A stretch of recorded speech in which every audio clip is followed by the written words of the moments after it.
Welcome back, everybody. Welcome back to the canyon. Welcome back to what is... I'm jumping ahead of the line, okay? It would have been in the thumbnail. You would have seen it. There are words. But we do parallel, concurrent series here. The quick view and the junk view. The junk view is reserved for extraordinarily cheap tires from AliExpress, Amazon, stuff like that. It used to be pretty much any tire that didn't come from a name brand was under the junk view banner, and anything that was, $30 a pair is going to be under a quick view. So lately what we have done is we have converted to a format where we allow the rocks to decide. The test is the same for all tires, the 10 stations of the Canyon Tire Test Protocol. All the tires go through it, no matter what they cost, no matter where they came from.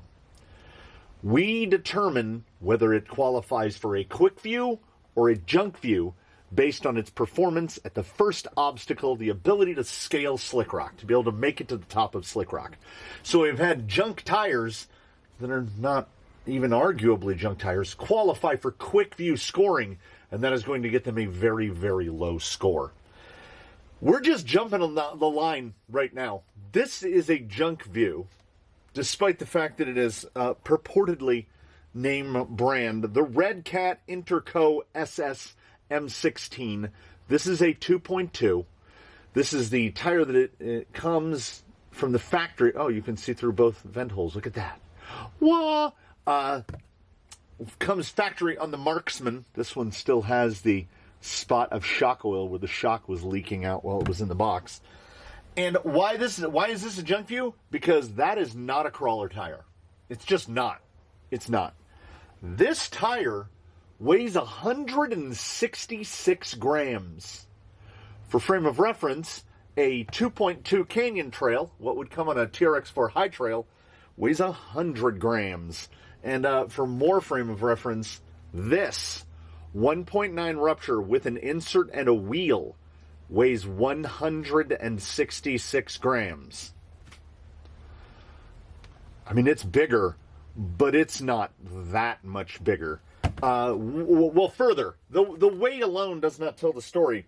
Here is the included insert that has been degassing. You notice the delightful pattern that runs across it? Yes, we are fully ribbed. We are belted, crisscross belted, and unthinkably, the rubber, and it feels uniform. No, it's not uniform. It is thicker inside this line, so the main belt of the carcass is thicker. The main belt of the carcass is 3 millimeters thick. I want an eighth of an inch. This, if it had ribs running this way, that would be fully belted to prevent expansion. This is a basher tire. This is what you would put on a truck that goes 30 miles an hour, because you're not gonna, but then you're gonna have a lot of gyro effect. The foams are also, they are not quite RC four-wheel drive firm, but they are very firm. There's no deflection. You want to know that there's no deflection? You can just, you shouldn't be able to just slide it. It should crush down enough that I can't just slide another foam in there. These are extraordinarily hard. So they are geared towards a vehicle that is heavy, goes fast, and apparently doesn't need to handle at all. It is a junk view. So we will not use those foams. It is roughly the size. I mean, this is the factory foam from the aforementioned 2.2 Traxxas Canyon Trail. The rubber is so incredibly firm, and not just firm, thick, firm, and heavy. So these dual stages do remarkably well in the 2.2 Canyon Trail, but when you have an 1/8 thick carcass,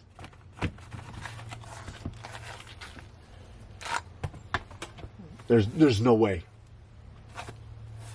They are as hard as rocks. They are not going to crawl. And I can all but guarantee this because we have a gentleman. There are basically 3 gentlemen in the fleet who one of their designations is tire testing. One of them has accepted his fate. Baseline, the Enduro SE tests pretty much everything Class 2, pretty much everything that will fit. Also, I would like to point out that the lip, the actual lip that goes over and catches the inner ring, is about 3 millimeters high. And it's kind of gently oversized. You can see when we put the back in here. That's in the tire.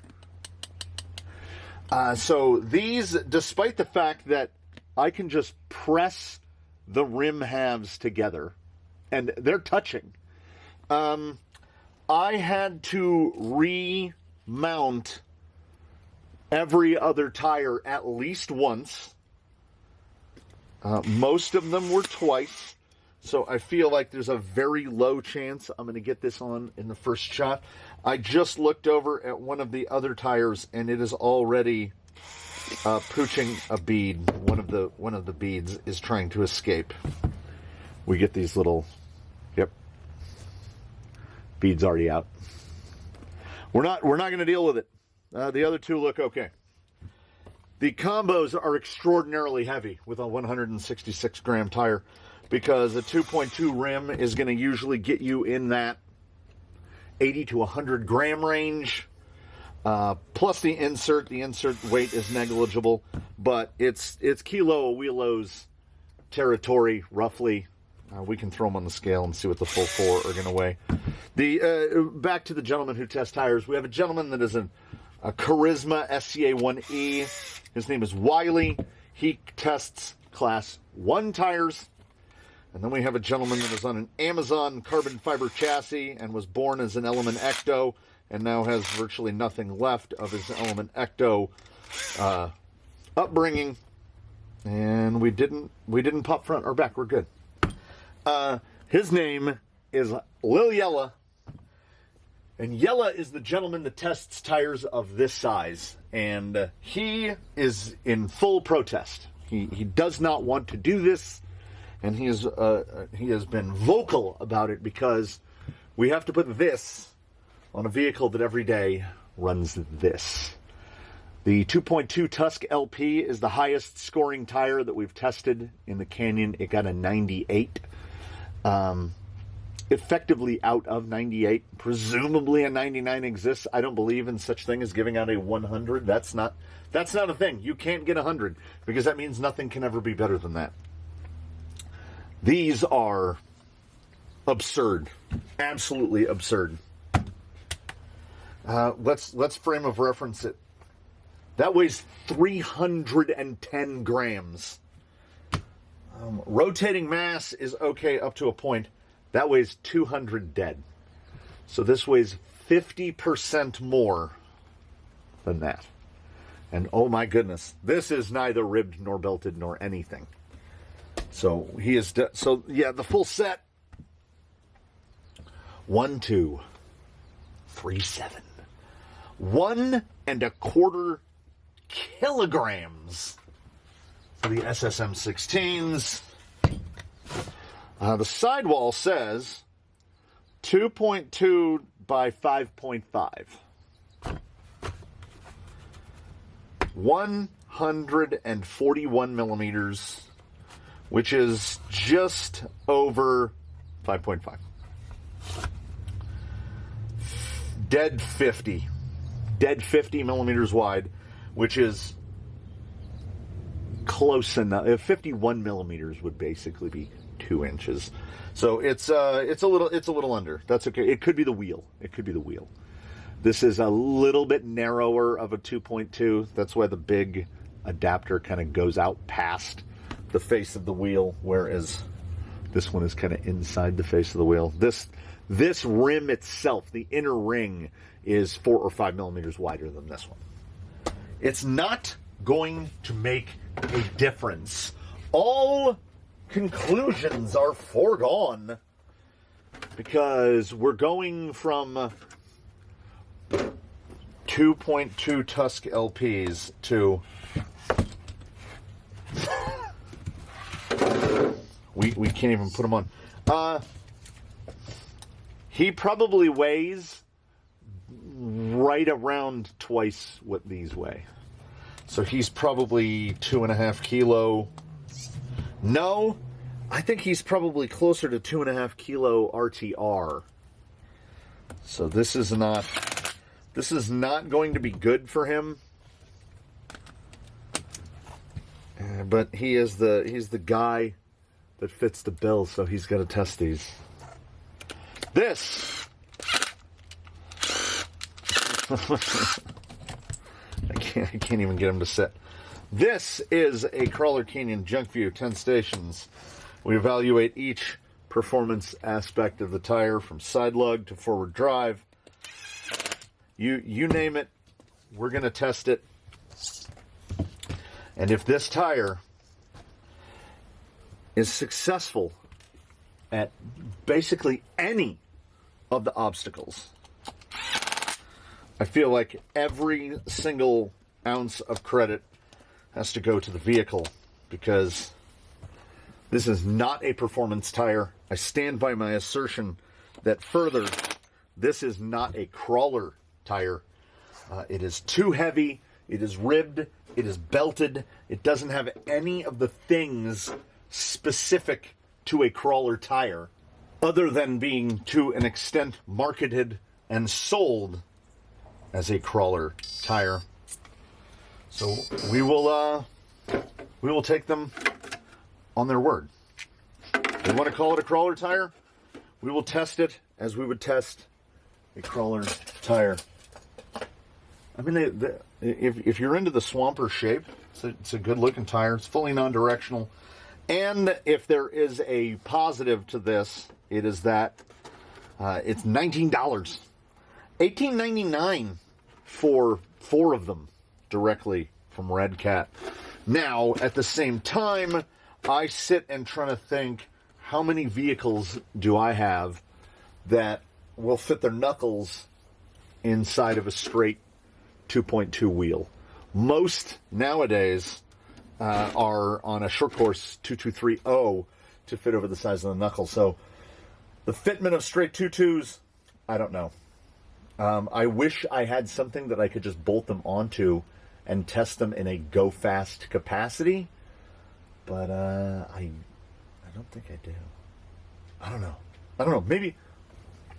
Maybe after these fail miserably at rock crawling, I'll see what we can do. You know what? I'll see what we can do. But before we see any of that doing, we got to go where the rocks live, and we have to watch these not do rock crawling things.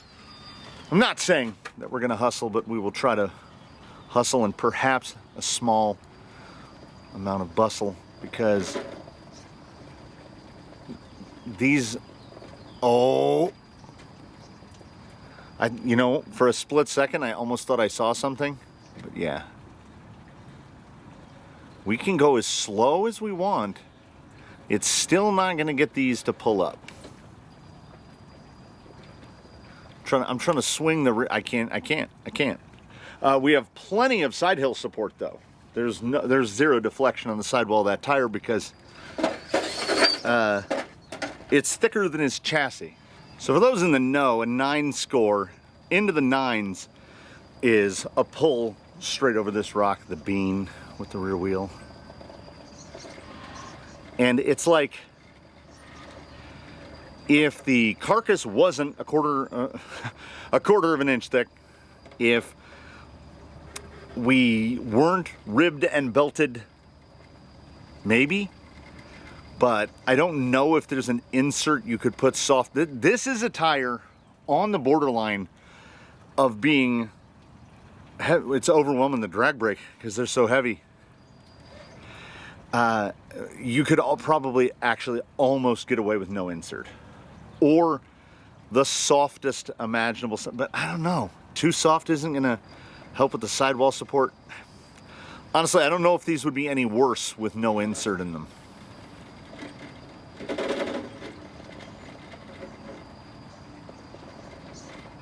I cannot get, okay, So watch the passenger front. We can usually get, okay, now, okay. We get driver front up over the top lip, and then we get right here. And ordinarily, you can cut a tire back, and the cross weight is loading that passenger front, and it will pull up over the ledge. But there's no grip in this tire. They don't, nowhere I saw did I see a mention of a specific compound. Hard. Really, really, AliExpress / Amazon economy hard. Now, if we were talking about buying them by weight, these are, you're getting a good value by weight. These are going to unquestionably, we're fast forwarding into a future that hasn't happened yet, but it may as well have.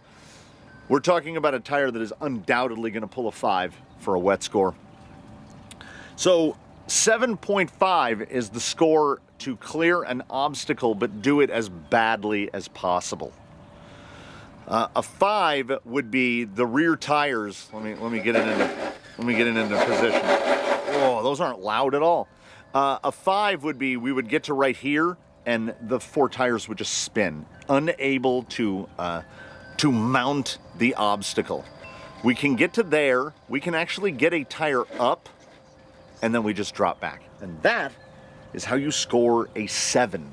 And the way that the arbitrary application of scoring methods go here, a 7, there's effectively nothing between a 5 and a 7. A 7 is, good job, champ, you almost did it. A 5 is, well, champ, there's always next time. So that's a 7. So we're gonna go sub 70 on these, I feel like. I'm looking down the list of things, and aside from the oddities would be surface transition, where we try to load the tires as much as we can with dirt and mud and then hit a rock with them. No, that's gonna be a 7. Self-righting? That might be above a 7. I'm trying to forecast, and let's see if we can get it. I can't think of anything. 140 millimeter, breakover should be pretty good, provided we have enough traction to break over. Cruise control. Yeah, there's really, I mean, you might say, oh, well, he's on rock-based jack stands. No.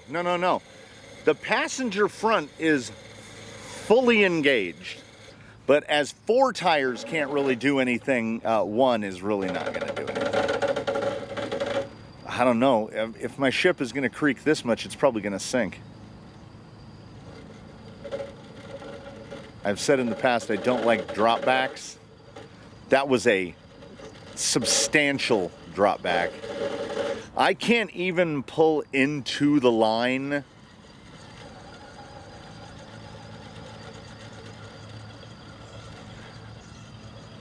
Oh! So here's what we're getting.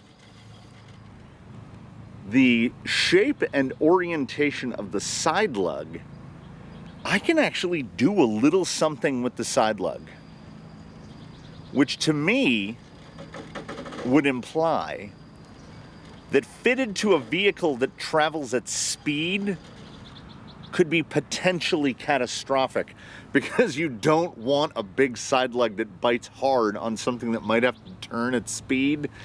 This is just going to turn you into a Donkey Kong barrel. You're just going to roll and roll and roll.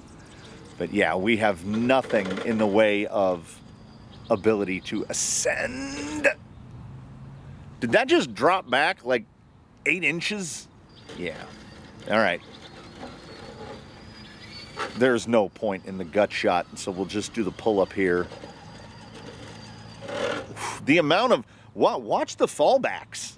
Like, it falls back the length of a tire.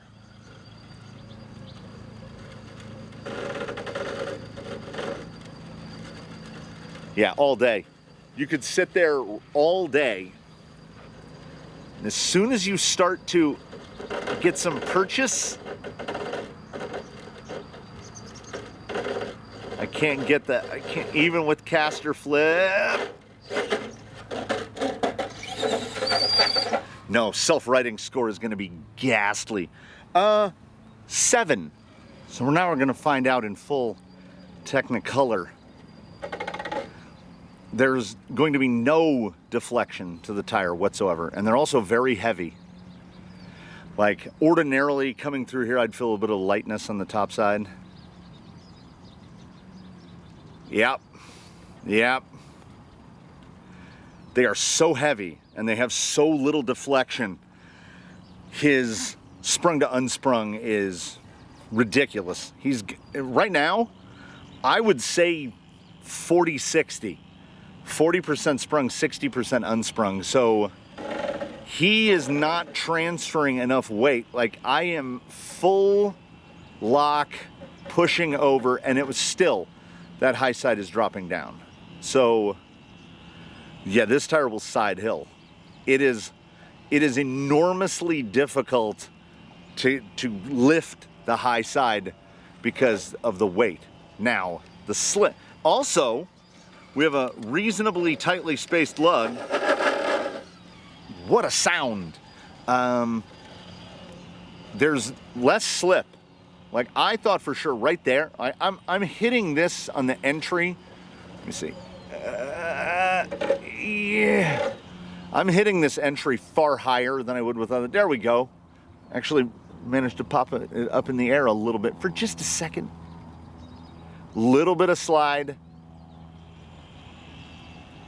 Slides down, but I can just one-hand it and not even bother with the steering because it's a cooperation between grip and slip right there, and they're so stiff that, hey, this is a thing that they're good at. We're definitely not rolling the shoulder like we would on other tires.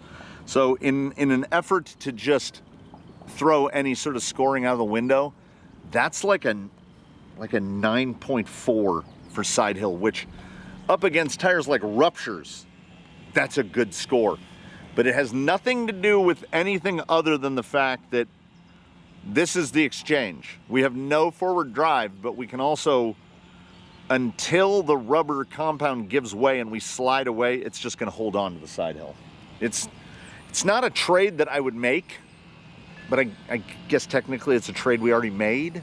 What I am now kind of anxiously hoping for from the SS M16 is the biggest ever variance between the lowest scored obstacle and the highest scored. Because a 9.4 side hill, that's just a good number.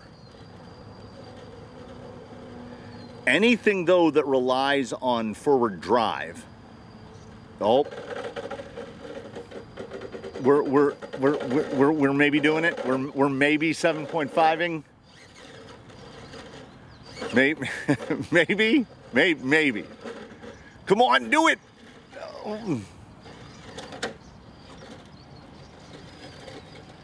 And of course, the descending you need to apply. I might go as high as a 7.6. Swinging around over here, see if you can bump that up to a 7.7. Yeah, there's just no drive in these tires.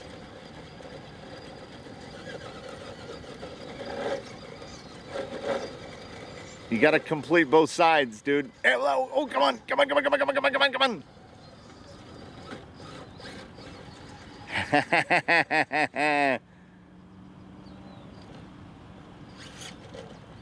They're so heavy. There's a prominent flywheel effect happening here on these 1.237 kilograms. I'm gonna go up that 10, 7.7.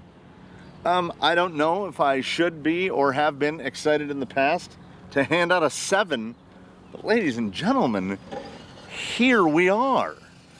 I've rather quickly lost all hope of an all 7s, so we'll have to settle for...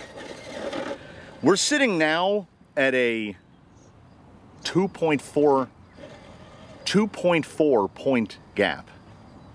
Almost 2.5. That's ridiculous.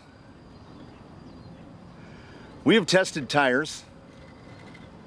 Damn it, that was actually pretty good. We've tested tires with a 0.0 point gap between the lowest and highest scores. A good tire, a nice, solidly consistent tire, is probably going to be between 4 and 5/10 between the lowest and the highest.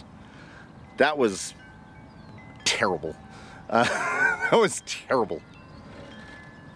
There's zero confidence in this tire. But you know what? At the same time, a little bit of trading it back. That dig pull was not bad. But then, like the rear is out driving the front substantially. Oh, no. Back this way, back this way, back this way. I got a little spin on it. I think we're clear. Hey. There's another non-7 for sure. Yeah, it is. You never feel like you're all the way in control.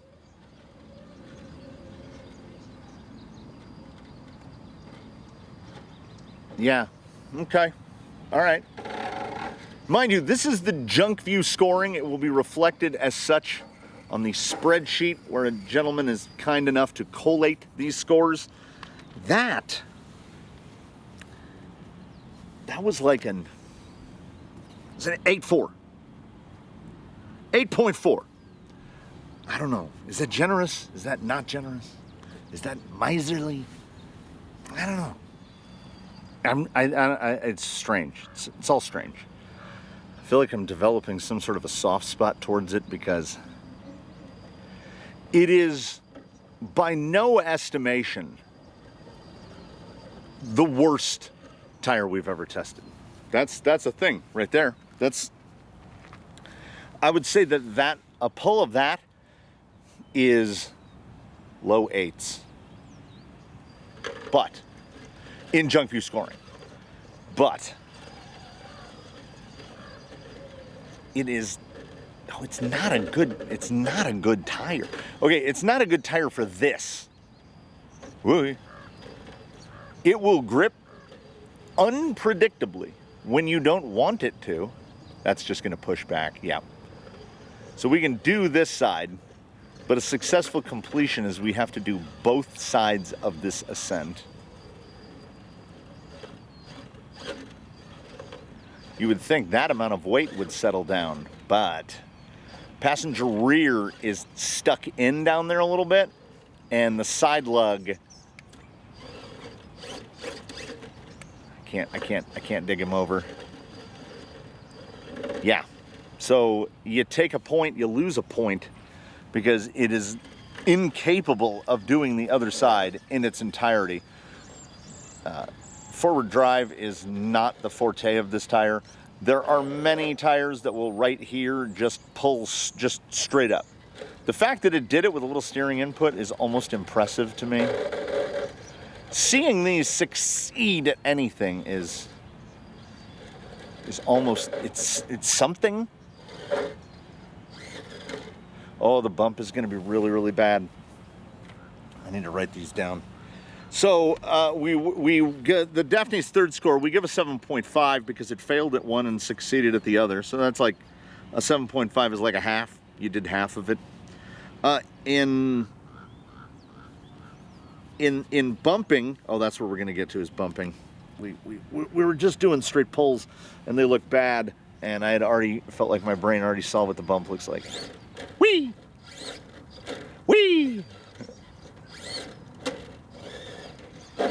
Ladies and gentlemen, while we traffic in hyperbole here, we are not on this particular instance. That is the worst bump I've ever seen.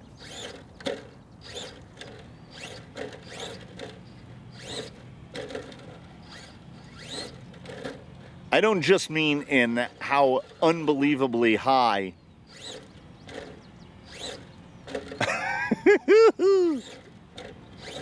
There is a joy to it. I don't just mean in the we can't actually get it to bump on. Amazing. It's not just the height of the bump, it's that it actually falls back farther, like you land behind where you started. It's either going to amazingly self-right, or it.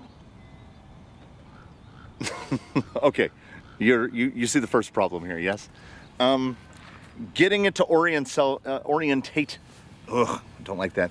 Getting him to orient himself in the correct position to self-right might be impossible with these wheels, because the tires are overwhelming the suspension and just pulling him over onto his roof. So they're so heavy.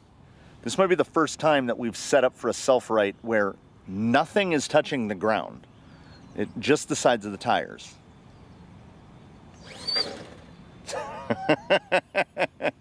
Okay, but that is woefully inorganic. It has to be in a position. We have to try to. We gotta. They're so rigid. They're so rigid and so heavy. Flip.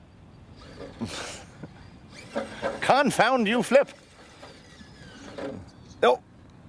No. It's turtle time. It's turtle time every time. Okay, so I just managed to successfully get him, like, in what would have, this isn't going to happen in the wild, but it's what we would like to see. Yeah, I mean, these will self-right, for sure. But not like, we did the climb.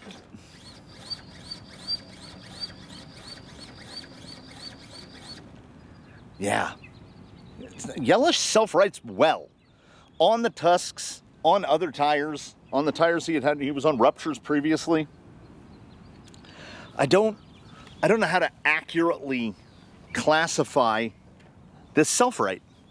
I guess it's a 7.5 because it will do it, but they're so heavy that unless your rig is like 10 pounds, the flywheel effect is just going to put you all the way onto your roof every single time.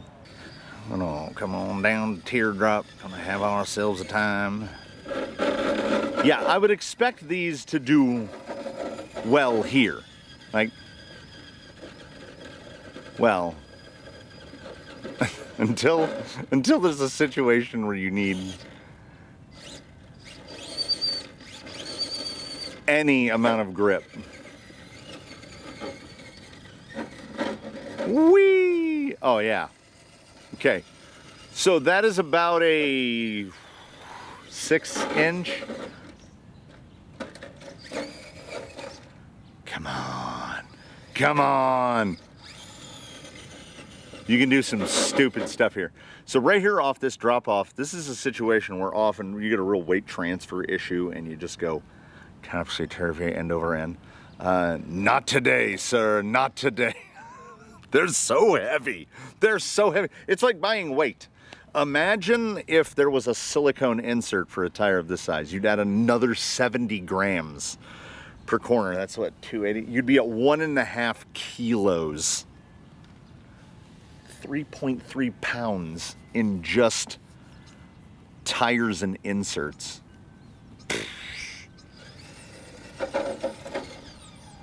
There's no such thing as the all-around negative. Everything's good at something. This is good at keeping your wheels planted on the ground due to the sheer bulk of them. Like, so watch this transition. We swing it around town, and then look around. Bro. Like it's not there. Like it's not there. Like he's stepping over a crack in the pavement.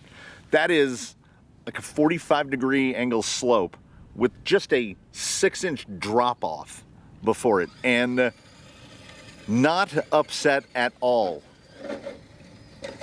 can do stoppies. Now, surface transition is horrendous, because then we're talking about transitioning from something which has reasonably high grip to something that does not have reasonably high grip, and it can't do it. If the traction is split between the two surfaces,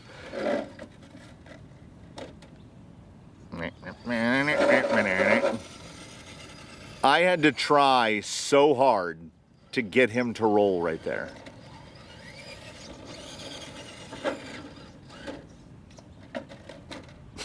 They're just, I mean, it's gonna it's gonna go back to wheels because of the weight. But when it doesn't, you're done. So there is no opportunity to self-right. This hill is oriented in such a way that I get one perfect revolution.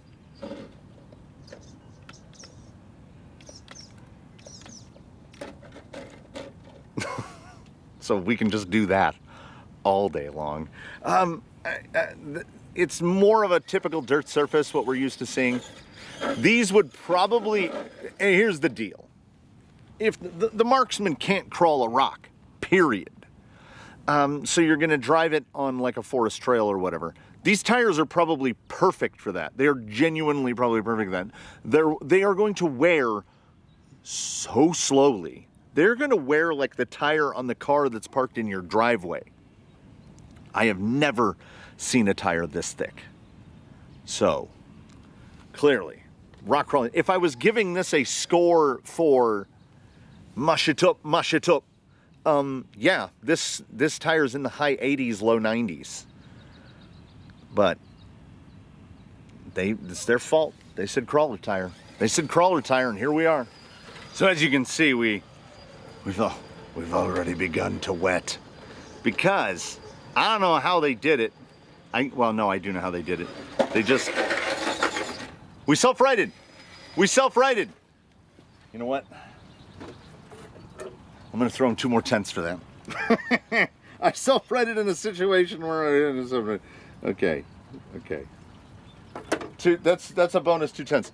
I use a thing called a turbo jet. I've seen on TV. It's like a pressure washer. It's not, but it does make a pretty pressured stream of water like this. It has a ball valve, like a quarter-turn valve with a lever on it, and in line with the sprayer, the lever is off, but turned at a 90-degree angle, the lever is on. That's the opposite of every other quarter-turn ball valve. Inline is on. That way, if you look at it from a distance, if it's pointing out towards the hose or the pipe, you know it's on. But this is the opposite of that, and I routinely put it to the off position, turn the water on, and then I have one of those angry whippy snakes. You know what? No, there we go. As the tires hadn't wetted yet, I was like, huh.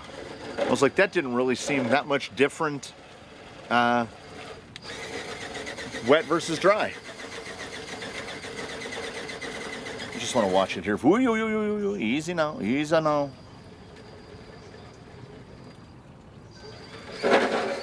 No, they're ghastly.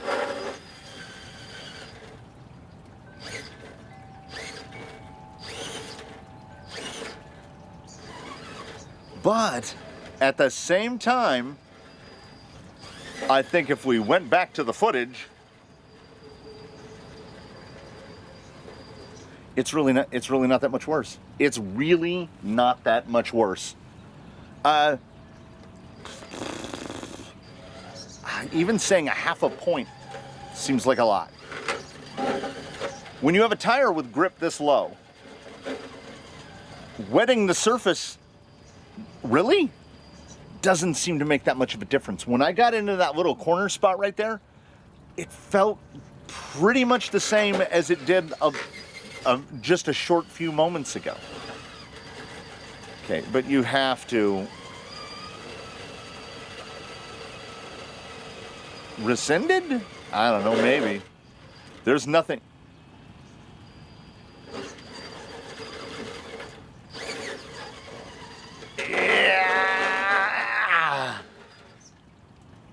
Oh.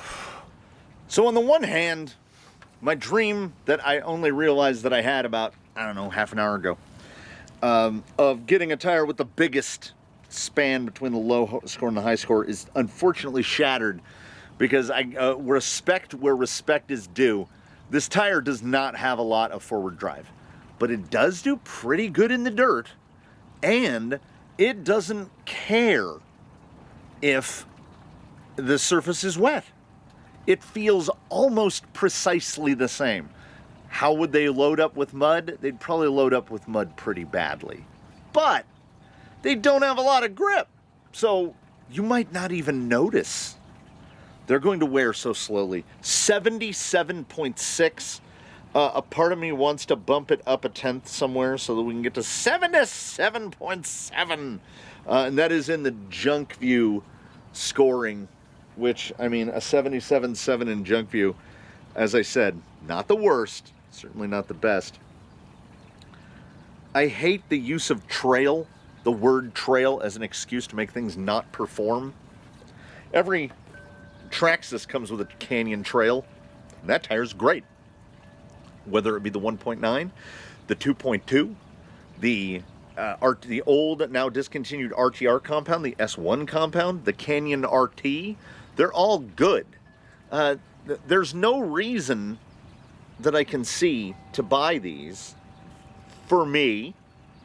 If you have a 10-pound trail truck that is effectively 8th scale, so like, say, 340 millimeter wheelbase and up, yeah, you can throw a set of these on there for 19 bucks. I don't know if they come with foams, but if they don't, you're better off. They'll last forever. Just whatever you do, don't try to climb a rock with them. Just don't do that. They're really quite bad. On the one hand, I feel like a 77.6 is generous, and at the same time, I think, well, that's a rock crawling score. Let's look at not intangibles, but just other considerations. Maybe somebody's going to drive these not on rocks. Now, I have heard people say, in direct words, this is a paraphrase of a direct quotation, I want a tire that can trail, but will also climb rocks to the best of its ability. This tire could trail, but is not going to climb the rocks to the best of anyone's ability. So I don't know. But at the same time, you wouldn't feel bad about driving them in the creek. So it's hard to outright denounce a tire that's $19 a set. It's getting hard to find tires on Amazon for $19 a set, or tires from AliExpress for $19 a set. These might be some of the cheapest. We have tested $12 a set tires. The Fake Approach were $12. But I think somewhere there's a niche in which these tires fit. That place is not here, so these are going back on the marks. But there you have it. I don't know what the takeaway is. It's a terrible, not terrible tire. I don't know. I don't want to seem too wishy-washy. So I will take this opportunity instead to let you go. I will say in closing that in between now and when we meet again, please one and all do your very best. Have a good one, everybody. I'll see you next time here at the Canyon. We'll see if we do better or worse in our next meeting. Who knows? Who knows? Isn't the fun part getting together here, finding out?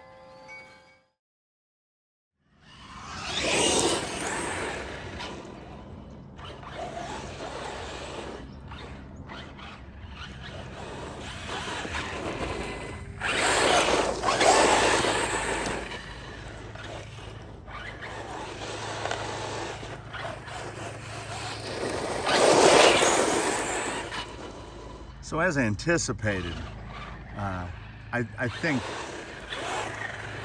think this is where a tire like this wants to be. I think the end of the story, the end of the discussion, is that this is a tire that doesn't even have enough grip to break loose from the aluminum beadlocks. As I said, I will double down. I think there's a niche out there for it somewhere.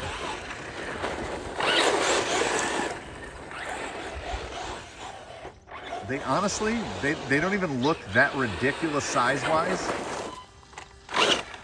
Smaller than the tires it ordinarily runs, but you know what? I mean, the laser nut kind of makes a 5.5 inch tire look small, do it not? But I'm not mad at that look at all. I mean, honestly, I'm kind of okay with it. So there you go. Is this the niche? I don't know. Maybe. $18.99. They are definitely better at this than they were at the other thing. I don't know if that's enough to save it, but look at him go. He'd be even better if he was on the plastic beadlocks instead of alloy.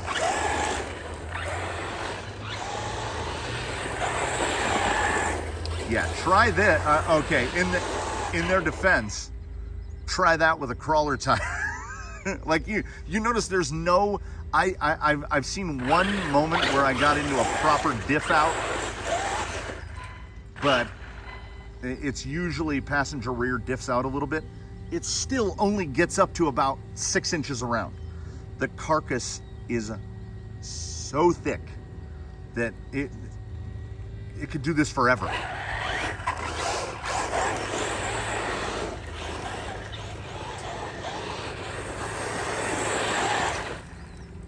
See, in the spirit of even a broken clock being correct twice a day, the SS M16, it can work.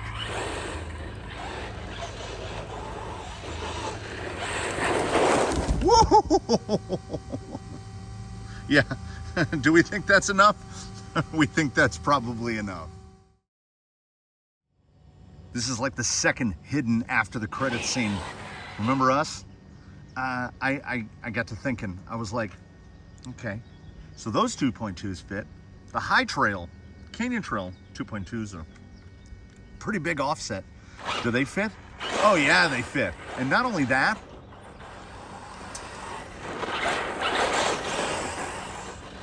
this is what happens when your tire doesn't weigh more than a typical alloy beadlock.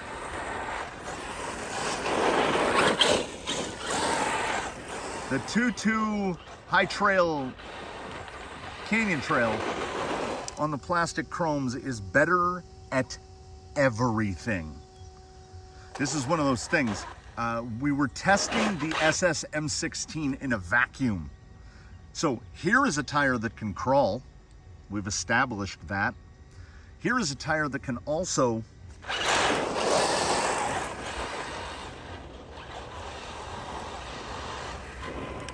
so everything I said before, the niche, sure, there's a niche if the 2.2 Canyon Trail doesn't exist, but it does. I'm pretty sure it does. And I mean,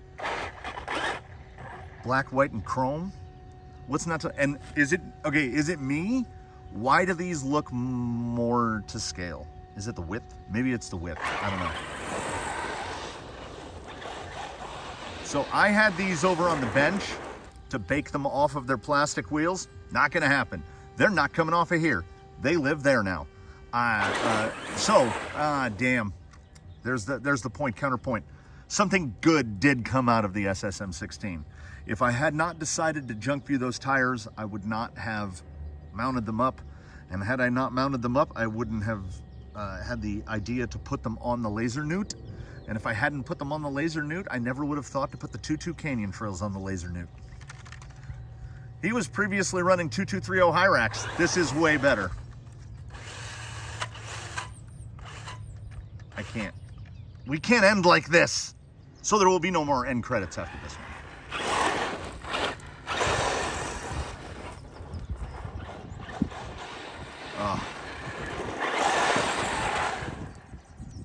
These are, like, I can't express adequately how much more pleasurable it is to drive this on the Canyon Trails versus what it was to drive it on the SS M16. And I don't know why. I don't know why that would seem an odd thing to me, because we put this is the exact set of wheels that I put on the Marksman. during the test for that. And were those better on there? Yeah. Well, they're better at this too. Now I'm starting to get angry about it. I'm gonna drive this some more. I am gonna let you go for the final time. We may have mastered the Midwest goodbye in this sitting. Also, for those who have been around and have watched a number of these, remember all the go fasts are on the Radio Master MT12. There's the Laser Newt, and what a great radio, man. Whoa, I still don't want to learn to program it, but man, it is fun. It is a good feeling radio. You can just power slide this guy all day. Oh, it's you know what it is? It's nice. And with that, I'll let you go for the final time. Don't buy the SS M16s. Get some takeoff canyon trails. They're just better at everything. Period.